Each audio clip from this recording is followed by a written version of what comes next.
जय गुरु जी, शुक्राना गुरु जी। ब्रह्मा जी कहते हैं, नारद, ब्राह्मण के इस प्रकार पूछने पर उत्तम व्रत का पालन करने वाली अंबिका ने अपनी सखी को उत्तर देने के लिए प्रेरित किया। पार्वती से प्रेरित उनकी विजया नामक प्राण प्यारी सखी ने, जो उत्तम व्रत को जानने वाली थी, जटाधारी तपस्वी से कहा।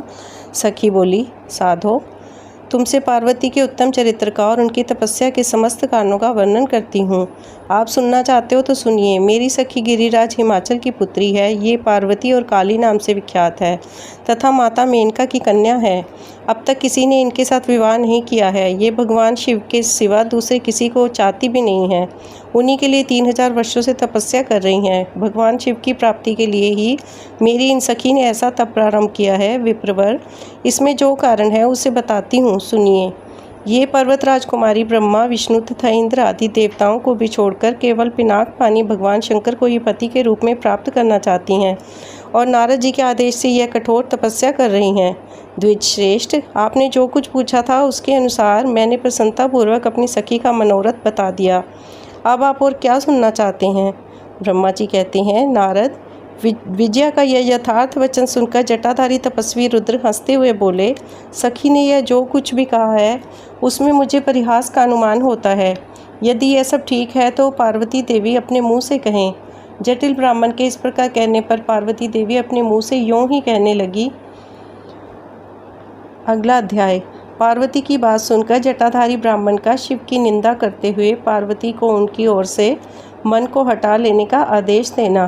पार्वती बोली, जटाधारी विप्रवर, मेरा सारा वृतांत सुनिए। मेरी सखी ने जो कुछ कहा है वह ज्यों का त्यों सत्य है। उसमें असत्य कुछ भी नहीं है। मैं मन, वाणी और क्रिया द्वारा सत्य ही कहती हूँ, असत्य नहीं।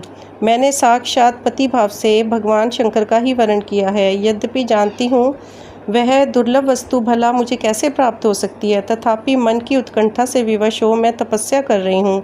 ब्राह्मण से ऐसी बात कहकर पार्वती देवी उस समय चुप हो गई। तब उनकी वह बात सुनकर ब्राह्मण ने कहा। ब्राह्मण बोले, इस समय तक मेरे मन में यह जानने की प्रबल इच्छा थी कि ये देवी किस दुर्लभ वस्तु को चाहती हैं, जिसके लिए ऐसा महान तप कर रही हैं। किंतु देवी, तुम्हारे मुखारविंद से सब कुछ सुनकर उस अभिष्ट वस्तु को जान लेने के बाद अब मैं यहाँ से जा रहा हूँ। तुम्हारी जैसी इच्छा हो वैसा ही करो। यदि तुम मुझसे ना कहती तो मित्रता निष्फल होती। अब जैसा तुम्हारा कार्य है वैसा ही उसका परिणाम होगा।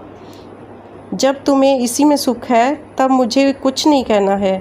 वहाँ ऐसी बात कहकर ब्राह्मण ने ज्यों ही जाने का विचार किया त्यों ही पार्वती देवी ने प्रणाम करके उनसे इस प्रकार कहा। पार्वती देवी बोली, विप्रवर, आप क्यों जाएंगे? ठहरिए और मेरे हित की बात बताइए। पार्वती के ऐसा कहने पर दंडधारी ब्राह्मण देवता रुक गए और इस प्रकार बोले, देवी, यदि मेरी बात सुनने का मन है तो मुझे भक्ति भाव से ठहरा रही हो तो मैं सब तत्व बता रहा हूँ, जिससे तुम्हें हिताहित का ज्ञान हो जाएगा। महादेव जी के प्रति मेरे मन में गौरव बुद्धि है, अतः मैं उन सबको सब प्रकार से जानता हूँ। तो भी यथार्थ बात कहता हूँ, तुम सावधान होकर सुनो। वृषभ के चिन्ह से अंकित ध्वजा धारण करने वाले महादेव जी सारे शरीर में भस्म रमाए रहते हैं। सिर पर जटा धारण करते हैं। धोती की जगह बाघ का चाम पहनते हैं और चादर की जगह हाथी की खाल ओढ़ते हैं। हाथ में भीख मांगने के लिए खोपड़ी लिए रखते हैं। झुंड के झुंड सांप उनके सारे अंगों में लिपटे दिखाई देते हैं। वे विष खाकर ही पुष्ट रहते हैं। अभयभक्षी हैं। उनके नेत्र बड़े भद्दे हैं और देखने में डरावने लगते हैं। उनका जन्म कहाँ और कब किससे हुआ यह आज तक प्रकट नहीं हुआ। घर गृहस्थी के भोग से वे सदा दूर ही रहते हैं। नंग धड़ंग घूमते हैं और भूत प्रेतों को सदा साथ में रखते हैं। उनके 1-2 नहीं 10 भुजाएं हैं। देवी, मैं समझ नहीं पाता कि किस कारण से तुम उन्हें अपना पति बनाना चाहती हो। तुम्हारा ज्ञान कहाँ चला गया? इस बात को आज सोच विचार करके मुझे बताओ।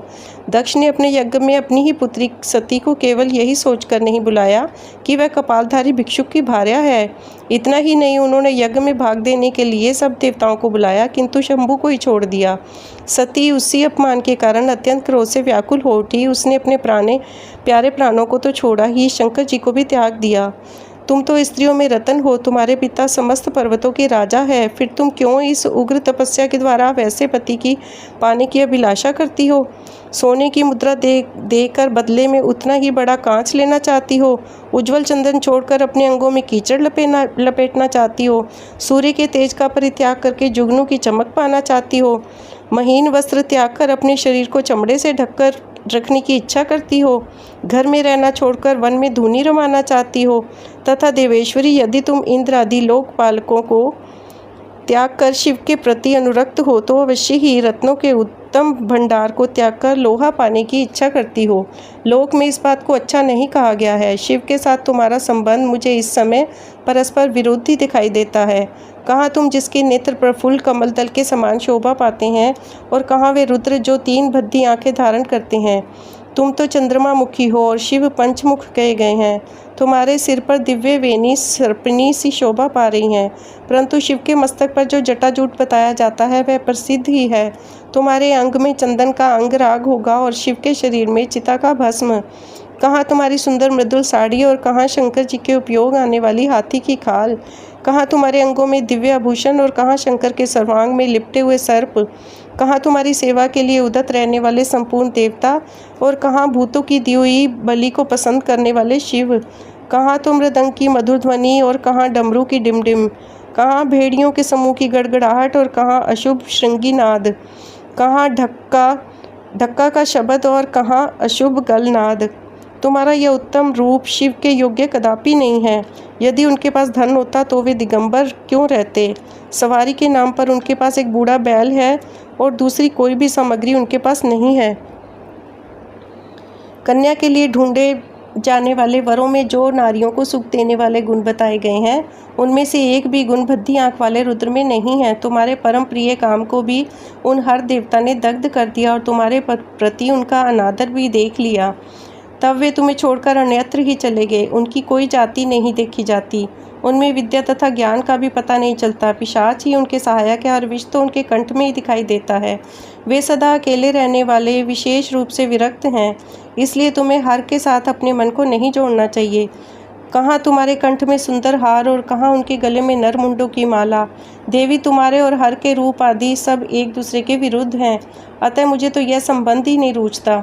फिर तुम्हारी जैसी इच्छा हो वैसा करो। संसार में जो कुछ भी अधस्तु है वह सब तुम स्वयं चाहने लगी हो, अतः मैं कहता हूँ कि तुम उस अस्त की ओर से अपने मन को हटा लो, अन्यथा जो चाहो वह करो, मुझे कुछ नहीं कहना है। ब्रह्मा जी कहते हैं, नारद, यह बात सुनकर पार्वती शिव की निंदा करने वाले ब्राह्मण पर मन ही मन कुपित हो उठी और उनसे इस प्रकार बोली। अगला अध्याय, पार्वती जी का परमेश्वर शिव की महत्ता का प्रतिपादन करना, रोषपूर्वक जटिल ब्राह्मण को फटकारना, सखी द्वारा उन्हें फिर से बोलने से रोकना तथा भगवान शिव का उन्हें प्रत्यक्ष दर्शन दे अपने साथ चलने के लिए कहना। पार्वती बोली, बाबा जी, अब तक तो मैंने यह समझा था कि कोई दूसरे ज्ञानी महात्मा आ गए हैं, परंतु अब सब ज्ञात हो गया, आपकी कलाई खुल गई। आपसे क्या कहूँ, विशेषतः उस दशा में जब आप अवध्य ब्राह्मण हैं। ब्राह्मण देवता, आपने जो कुछ कहा है वह सब मुझे ज्ञात है, परंतु वह सब झूठा ही है, सत्य कुछ नहीं है। आपने कहा था कि मैं शिव को जानता हूँ। यदि आपकी यह बात ठीक होती तो आप ऐसी युक्ति एवं बुद्धि के विरुद्ध बात ही नहीं बोलते। यह ठीक है कि कभी कभी महेश्वर अपनी लीला शक्ति से प्रेरित हो तथा कथित अद्भुत वेश धारण कर लिया करते हैं, परंतु वास्तव में वे साक्षात परब्रह्म परमात्मा हैं। उन्होंने स्वेच्छा से ही शरीर धारण किया हुआ है। आप ब्रह्मचारी का स्वरूप धारण कर मुझे ठगने के लिए उद्धत हो यहाँ आए हैं और अनुचित एवं असंगत युक्तियों का सहारा ले छल कपट से युक्त बातें बोल रहे हैं। मैं भगवान शंकर के स्वरूप को भली भांति जानती हूँ, इसलिए यथा योग्य विचार करके उनके तत्व का वर्णन करती हूँ। वास्तव में शिव निर्गुण ब्रह्मा हैं, कारणवश सगुण हो गए हैं। जो निर्गुण है, समस्त गुण जिनके स्वरभूत हैं, उनकी जाति कैसे हो सकती है? वे भगवान सदाशिव समस्त विद्याओं के आधार हैं। फिर उन पूर्ण परमात्मा को किसी विद्या से क्या काम? पूर्व काल में कल्प के आरंभ में भगवान शंभु ने श्री विष्णु को उच्छ्वास रूप से संपूर्ण वेद प्रदान किए थे, अतः उनके समान उत्तम प्रभु दूसरा कौन है? जो सबके आदि कारण है, उनकी अवस्था अथवा आयु का माप तोल कैसे हो सकता है? प्रकृति उन्हीं से उत्पन्न हुई है, फिर उनकी शक्ति का दूसरा कारण क्या हो सकता है? जो लोग सदा प्रेम पूर्वक शक्ति के स्वामी भगवान शंकर का भजन करते हैं, उन्हें भगवान शंभु प्रभु शक्ति, उत्साह शक्ति और मंत्र शक्ति, ये तीनों अक्षय शक्तियाँ प्रदान करते हैं। भगवान शिव के भजन से ही जीव मृत्यु को जीत लेता है और निर्भय हो जाता है। इसलिए तीनों लोकों में उनका मृत्युंजय नाम प्रसिद्ध है। उन्हीं के अनुग्रह से विष्णु विष्णु तत्व को, ब्रह्मा ब्रह्म तत्व को और देवता देव तत्व को प्राप्त हुए हैं। शिव जी का पक्ष लेकर बहुत से बोलने से क्या लाभ? वे भगवान स्वयं ही महाप्रभु हैं। कल्याण रूपी शिव की सेवा से यहाँ कौन सा मनोरथ सिद्ध नहीं हो सकता। उन महादेव जी के पास किस बात की कमी है जो वे भगवान सदाशिव स्वयं मुझे पाने की इच्छा करें। यदि शंकर की सेवा ना करे तो मनुष्य 7 जन्मों तक दरिद्र होता है और उन्हीं की सेवा से सेवक को लोक में कभी नष्ट ना होने वाली लक्ष्मी प्राप्त होती है। जिनके सामने 8 सिद्धियां नित्य आकर सिर नीचा किए इस इच्छा से नृत्य करती हैं कि वे भगवान हम पर संतुष्ट हो जाएं, उनके लिए कोई भी हितकर वस्तु दुर्लभ कैसे हो सकती है। यद्यपि यहाँ मांगलिक कही जाने वाली वस्तुएं शंकर का सेवन नहीं करती, तथापि उनके स्मरण मात्र से ही सबका मंगल होता है। जिनकी पूजा के प्रभाव से उपासक की संपूर्ण कामनाएं सिद्ध हो जाती हैं, सदा निर्विकार रहने वाले उन परमात्मा शिव में विहार कहाँ से आ सकता है। जिस पुरुष के मुख में निरंतर शिव यह मंगलमय नाम से निवास करता है, उसके दर्शन मात्र से ही अन्य सब सदा पवित्र होते हैं। जैसा कि आपने कहा है, वे चिता का भस्म लगाते हैं, परंतु उनका लगाया हुआ भस्म अपवित्र होता तो उनके शरीर से झड़कर गिरे हुए भस्म को देवता लोग सदा अपने सिर पर कैसे धारण करते। शिव के अंगों के स्पर्श से अपवित्र वस्तु भी जो महादेव सगुण होकर तीनों लोकों के कर्ता भर्ता और हर्ता होते हैं तथा निर्गुण रूप में शिव कहलाते हैं, वे बुद्धि के द्वारा पूर्ण काम से कैसे जान सकते हैं। परब्रह्म परमात्मा शिव का जो निर्गुण रूप है, उसे आप जैसे बहिर्मुख लोग कैसे जान सकते हैं। जो दुराचारी और पापी हैं, वे देवताओं के बहिष्कृत हो जाते हैं। ऐसे लोग निर्गुण शिव के तत्व को नहीं जानते। जो पुरुष तत्व को ना जानने के कारण यहाँ शिव की निंदा करता है, उसके जन्म भर का सारा संचित पुण्य भस्म हो जाता है। आपने जो यहाँ अमित तेजस्वी महादेव जी की निंदा की है और मैंने जो आपकी पूजा की है, उससे मुझे पाप की भागनी होना पड़ेगा। शिवद्रोही को देखकर वस्त्र सहित स्नान करना चाहिए। शिवद्रोही का दर्शन हो जाने पर प्रायश्चित करना चाहिए। इतना कहकर पार्वती जी उस ब्राह्मण पर अधिक रुष्ट होकर बोली, अरे दुष्ट, तूने कहा था कि मैं शंकर को जानता हूँ, परंतु निश्चय ही तूने उन सनातनी शिव को नहीं जाना है। भगवान रुद्र को तो जैसा कहता है वैसे ही क्यों ना हो, उनके जैसे भी बहुसंख्यक रूप क्यों ना हो, सत्पुरुषों के प्रियतम नित्य निर्विकार वे भगवान शिव ही मेरे अभीष्टम देव हैं। ब्रह्मा और विष्णु भी कभी उन महात्मा हर के समान नहीं हो सकते। फिर दूसरे देवताओं की तो बात ही क्या है, क्योंकि वे सदैव काल के अधीन हैं। इस प्रकार अपनी शुद्ध बुद्धि से तत्वत विचार करके मैं शिव के लिए वन में आकर बड़ी तपस्या कर रही हूँ। वे भक्त वत्सल सर्वेश्वर शिव ही हम सबके परमेश्वर हैं। दीनों पर अनुग्रह करने वाले उन महादेव को ही प्राप्त करने की मेरी इच्छा है। ब्रह्मा जी कहते हैं, नारद, ऐसा कहकर गिरिराज नंदिनी गिरजा चुप हो गई और निर्विकार चित्त से भगवान शिव का ध्यान करने लगी। देवी की बात सुनकर वह ब्रह्मचारी ब्राह्मण ज्यों ही कुछ कहने के लिए उद्यत हुआ, त्यों ही शिव में आसक्ति चित्त होने के कारण उनकी निंदा सुनने से विमुख पार्वती अपनी सखी विजया से बोली। पार्वती ने कहा, सखी, इस अधम ब्राह्मण को यत्नपूर्वक रोको। यह फिर कुछ कहना चाहता है। यह केवल शिव की ही निंदा करेगा। जो शिव की निंदा करता है, केवल उसी को पाप नहीं लगता। जो उसकी निंदा सुनता है, वह भी यहाँ पाप का भागी होता है। भगवान शिव के उपासक को चाहिए कि वे शिव की निंदा करने वाले का सर्वथा वध करें। यदि वह ब्राह्मण हो तो उसे अवश्य ही त्याग दे और स्वयं उस निंदा के स्थान से शीघ्र ही दूर चला जाए। यह दुष्ट ब्राह्मण फिर शिव की निंदा करेगा। यह ब्राह्मण होने के कारण बद्ध तो है नहीं, अतः त्याग देने के योग्य है। किसी तरह भी इसका मुंह नहीं देखना चाहिए। इस स्थान को छोड़कर हम आज ही किसी दूसरे स्थान में शीघ्र ही चले जाएंगे, जिससे फिर इस अज्ञानी के साथ बात करने का कभी अवसर न मिले। ब्रह्मा जी कहते हैं, नारद, ऐसा कहकर उमा ने ज्यों ही अन्यत्र जाने के लिए पैर उठाया, त्यों ही भगवान शिव ने अपने साक्षात स्वरूप से प्रकट हो प्रिया पार्वती का हाथ पकड़ लिया।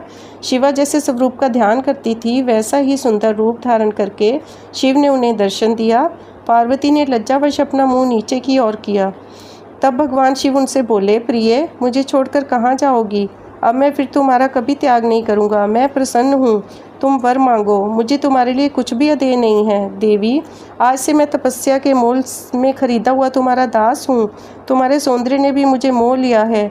अब तुम्हारे बिना मुझे एक क्षण भी युग के समान जान पड़ता है। लज्जा छोड़ो, तुम तो मेरी सनातन पत्नी हो। गिरिराज नंदिनी, महेश्वरी, मैंने जो कुछ कहा है उस पर श्रेष्ठ बुद्धि से विचार करो। सुस्थिर चित्त वाली पार्वती, मैंने नाना प्रकार से तुम्हारी बारंबार परीक्षा ली है।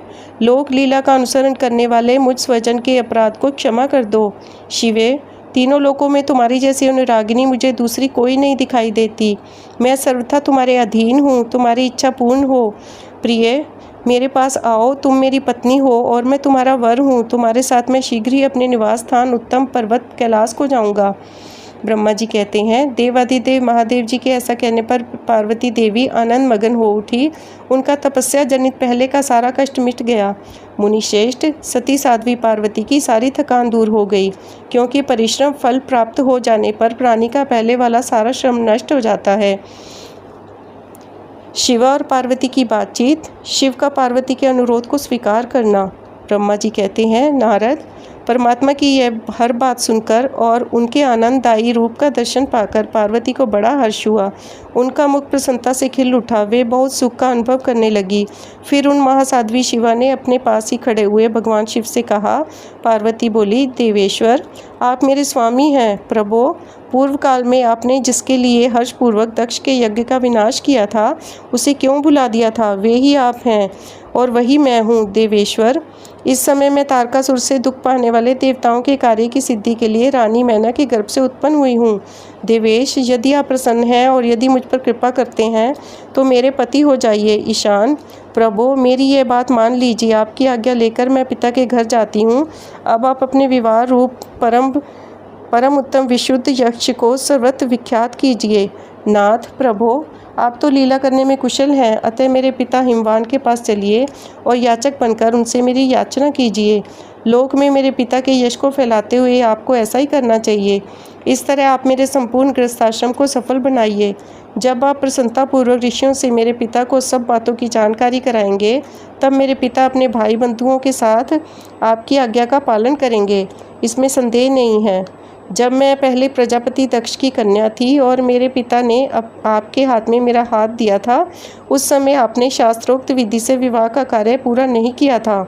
मेरे पिता दक्ष ने ग्रहों की पूजा भी नहीं की थी, अतः उस विवाह में ग्रह पूजन विषयक बड़ी भारी त्रुटि रह गई थी। इसलिए प्रभो महादेव, अब की बार देवताओं के कार्य की सिद्धि के लिए आप शास्त्रोक्त विधि से विवाह कार्य का संपादन करें। विवाह की जैसी रीति है उसका पालन आपको अवश्य करना चाहिए। मेरे पिता हिमवान को यह अच्छी तरह ज्ञात हो जाना चाहिए कि मेरी पुत्री ने शुभकारक तपस्या की थी। पार्वती की ऐसी बात सुनकर भगवान सदाशिव बड़े प्रसन्न हुए और उनसे हंसते हुए प्रेम से बोले। शिव ने कहा, देवी महेश्वरी, मेरी यह उत्तम बात सुनो। यह उचित, मंगलकारक और निर्दोष है। इसे सुनकर वैसा ही करो। वरानने, ब्रह्मा आदि जितने भी प्राणी हैं वे सब अनित्य हैं। भामिनी, यह सब कुछ जो दिखाई देता है इसे नश्वर समझो। मैं निर्गुण परमात्मा ही गुणों से युक्त हो एक से अनेक हो गया हूँ। जो अपने प्रकाश से प्रकाशित होता है वही परमात्मा मैं दूसरे के प्रकाश से प्रकाशित होने वाला हो गया हूँ। देवी, मैं स्वतंत्र हूँ, परंतु तुमने मुझे परतंत्र बना दिया। समस्त कर्मों को करने वाली प्रकृति एवं महामाया तुम ही हो। यह संपूर्ण जगत माया में मैंने ही रचा है। मुझ सर्वात्मा परमात्मा ने अपनी उत्तम बुद्धि के द्वारा इसे धारण मात्र कर रखा है। सर्वत्र परमात्मा भाव रखने वाले सर्वात्मा पुण्यवानों ने इसे अपने भीतर सींचा है तथा यह तीनों गुणों से आवेष्टित है। देवी वरवारिणी, कौन मुख्य ग्रह हैं, कौन से ऋतु समूह हैं अथवा कौन दूसरे दूसरे उपग्रह हैं? इस समय तुमने शिव के लिए क्या कहा है, किस कर्तव्य का विधान किया है? गुण और कार्य के भेद से हम दोनों ने इस जगत के भक्त वत्सलता के कारण भक्तों को सुख देने के हेतु अवतार ग्रहण किया है। तुम ही रज सत्व तेजोमयी सूक्ष्म प्रकृति, सदा व्यापार कुशल सगुना और निर्गुणा भी हो। सुमध्य में मैं यहाँ संपूर्ण भूतों का आत्मा, निर्विकार एवं निरीह हूँ। भक्त की इच्छा से मैंने शरीर धारण किया है। शैलजे, मैं तुम्हारे पिता हिमालय के पास नहीं जा सकता तथा भिक्षुक होकर किसी तरह तुम्हारी उनसे याचना भी नहीं कर सकता।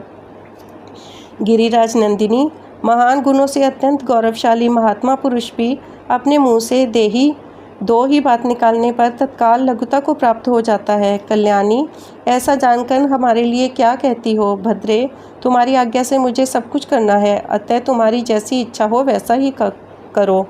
महादेव जी के ऐसा कहने पर भी सती साध्वी कमल लोचना महादेवी शिवा ने उन भगवान शंकर को बारंबार भक्तिभाव से प्रणाम करके कहा। पार्वती बोली, नाथ आप आत्मा है और मैं प्रकृति, इस विषय में विचार करने की कोई बात नहीं है। हम दोनों स्वतंत्र और निर्गुण होते हुए भी भक्तों के अधीन होने के कारण सगुण हो जाते हैं। शंभो प्रभो, आपको प्रयत्नपूर्वक मेरी प्रार्थना के अनुसार कार्य करना चाहिए। शंकर, आप मेरे लिए याचना करें और हिमवान को दाता बनने का सौभाग्य प्रदान करें। महेश्वर, मैं सदा आपकी भक्ता हूँ, अतः आप मुझ पर कृपा कीजिए। नाथ, सदा जन्म जन्म में मैं ही आपकी पत्नी होती रहूँ। आप परब्रह्म परमात्मा हैं, निर्गुण हैं, प्रकृति से परे हैं, निर्विकार हैं, निरीह हैं एवं स्वतंत्र परमेश्वर हैं। तथापि भक्तों के उद्धार में संलग्न होकर यहाँ सगुण भी हो जाते हैं, स्व आत्मा राम होकर भी लीला विहारी बन जाते हैं, क्योंकि आप नाना प्रकार की लीलाएं करने में कुशल हैं। महादेव, महेश्वर, मैं सब प्रकार से आपको जानती हूँ, सर्वज्ञ। अब बहुत कहने से क्या लाभ, मुझ पर दया कीजिए। नाथ, महान अद्भुत लीला करके लोक में अपने सुयश का विस्तार कीजिए, जिसे गा गा कर लोग अनायासी भवसागर से पार हो जाएं। ब्रह्मा जी कहते हैं, नारद, ऐसा कहकर गिरिजा ने महेश्वर को बारंबार प्रणाम किया और मस्तक झुकाकर हाथ जोड़वे चुप हो गई। उनके ऐसा कहने पर महात्मा महेश्वर ने लोक लीला का अनुसरण करने के लिए वैसा करना स्वीकार कर लिया। पार्वती जी ने जो कुछ कहा था उसी को प्रसन्नतापूर्वक करने के लिए उद्यत होकर वे हंसने लगे। तदंतर हर्ष से भरे हुए शंभु अंतर्ध्यान हो कैलाश को चले गए। उस समय काली के विरह से उनका चित्त उन्हीं की ओर खिंच गया था। कैलाश पर जाकर परमानंद में निमग्न हुए महेश्वर ने अपनी नंदी आदि गणों से वह सारा वृतांत कह सुनाया। वे भैरव आदि सभी गण भी वह सब समाचार सुनकर अत्यंत सुखी हो गए और महान उत्सव करने लगे। नारद, उस समय वहाँ महान मंगल होने लगा, सबके दुख नष्ट हो गए तथा रुद्रदेव को भी पूर्ण आनंद हुआ। पार्वती का पिता के घर में सत्कार, महादेव जी की नट लीला का चमत्कार, उनका मैना आदि से पार्वती को मांगना तथा माता पिता के इनकार करने पर अंतर्ध्यान हो जाना। ब्रह्मा जी कहते हैं, नारद, भगवान शंकर के अपने स्थान को चले जाने पर सखियों सहित पार्वती भी अपने रूप को सफल करके महादेव जी का नाम लेती हुई पिताजी के घर चली गई। पार्वती का आगमन सुनकर मैना और हिमाचल दिव्य रथ पर आरूढ़ हो हर्ष से विहल होकर उनकी अगवानी के लिए चले गए। पुरोहित, पुरवासी, अनेकानेक सखियां तथा अन्य सब संबंधी भी आ पहुँचे। पार्वती के सारे भाई मैनाक आदि बड़े हर्ष के साथ जय जयकार करते हुए उन्हें घर ले आने के लिए गए। इसी बीच में पार्वती अपने नगर के निकट आ गई। नगर में प्रवेश करते समय शिवा देवी ने माता पिता को देखा, जो अत्यंत प्रसन्न और हर्ष से विहलचित होकर दौड़े चले आ रहे थे। उन्हें देखकर हर्ष से भरी हुई काली ने सखियों सहित प्रणाम किया। माता पिता ने पूर्ण रूप से आशीर्वाद दे पुत्री को छाती से लगा लिया और ओ मेरी बच्ची ऐसा कहकर प्रेम से विहल होने लगी। तत्पश्चात अपने घर की दूसरी स्त्रियों तथा भाभियों ने भी बड़ी प्रसन्नता के साथ प्रेम पूर्वक उन्हें भुजाओं में भरकर भेंटा। देवी, तुमने अपने कुल का उद्धार करने वाले उत्तम कार्य को अच्छी तरह सिद्ध किया है। तुम्हारे सदाचरण से हम सब लोग पवित्र हो गए। ऐसा कहकर सब लोग हर्ष के साथ पार्वती की बुरी बुरी प्रशंसा करते हुए उन्हें प्रणाम करने लगे। लोगों ने चंदन और सुंदर फूलों से शिवा देवी का सानंद पूजन किया। उस अवसर पर विमान पर बैठे हुए देवताओं ने पार्वती को नमस्कार करके उन पर फूलों की वर्षा करते हुए स्तुति की। नारद, उस समय तुम्हें भी एक सुंदर रथ पर बिठाकर ब्राह्मण आदि सब लोग नगर में ले गए। फिर ब्राह्मणों, सखियों तथा दूसरी स्त्रियों ने बड़े आदर के साथ शिवा का घर के भीतर प्रवेश कराया। स्त्रियों ने उनके ऊपर बहुत सी वस्तुएं निछावर की। ब्राह्मणों ने आशीर्वाद दिए। मुनीश्वर पिता हिमवान और माता मेनका को बड़ी प्रसन्नता हुई। उन्होंने अपने गृहस्थ आश्रम को सफल माना और यह अनुभव किया कि कुपुत्र की अपेक्षा सुपुत्री ही श्रेष्ठ है। गिरिराज ने ब्राह्मणों और वंदीजनों को धन दिया और ब्राह्मणों से मंगल पाठ करवाया। मुने, इस प्रकार पार्वती के साथ हर्ष भरे माता पिता, भाई तथा भौजाइयाँ भी घर के आंगन में प्रसन्नतापूर्वक बैठी। तदंतर हिमवान पर संचित से सबका आदर सत्कार करके गंगा स्नान के लिए गए। इसी बीच में सुंदर लीला करने वाले भक्तवत्सल भगवान शंभु एक अच्छा नाचने वाला नट बनकर मेनका के पास गए। उन्होंने बाएं हाथ में सींग तथा दाहिने हाथ में डमरू ले रखा था। पीठ पर कथरी रख छोड़ी थी। लाल वस्त्र पहने थे। भगवान रुद्र नाच और गान में अपनी निपुणता का परिचय दे रहे थे। सुंदर नट का रूप धारण किए हुए भगवान शिव ने मेनका के पास बैठी हुई स्त्रियों की टोली के समीप सुंदर नृत्य किया और अत्यंत मनोहर नाना प्रकार के गीत गाए। उन्होंने वहाँ सुंदर ध्वनि करने वाले शृंग और डमरू को भी बजाया तथा नाना प्रकार की बड़ी मनोहारिणी लीला की। नटराज की उस लीला को देखने के लिए नगर के सभी स्त्री पुरुष एवं बालक वृद्ध भी सहसा वहां आ पहुँचे। मुने उस सुमधुर गीत को सुनकर और उस मनोहर उत्तम नृत्य को देखकर वहां आए हुए सब लोग तत्काल मोहित हो गए। मैना भी मोही गई। उधर पार्वती ने अपने हृदय में भगवान शंकर का साक्षात दर्शन किया। वे त्रिशूल आदि चिन्ह धारण किए अत्यंत सुंदर दिखाई देते थे। उनका सारा अंग विभूति से विभूषित था। वे हड्डियों की माला से अलंकृत थे। उनका मुख सूर्य, चंद्र और अग्नि रूप 3 नेत्रों से उदासित था। उन्होंने नाग का यज्ञोपवीत धारण किया था। उनके उस सुरम्य रूप को देखकर दुर्गा प्रेमोवश से मूर्छित हो गई। गौरवर्ण विभूषित दीन बंधु, दया सिंधु और सर्वथा मनोहर महेश्वर पार्वती से कह रहे थे कि वर मांगो। अपने हृदय में विराजमान महादेव जी को इस रूप में देखकर पार्वती देवी ने उन्हें प्रणाम किया और मन ही मन यह वर मांगा कि आप मेरे पति हो जाइए। प्रीति युक्त हृदय से शिवा को वैसा कल्याणकारी वर देकर वे पुण्य अंतर्ध्यान हो गए और वहाँ पूर्ववत भिक्षा देने मांगने वाला नट बनकर उत्तम नृत्य करने लगे।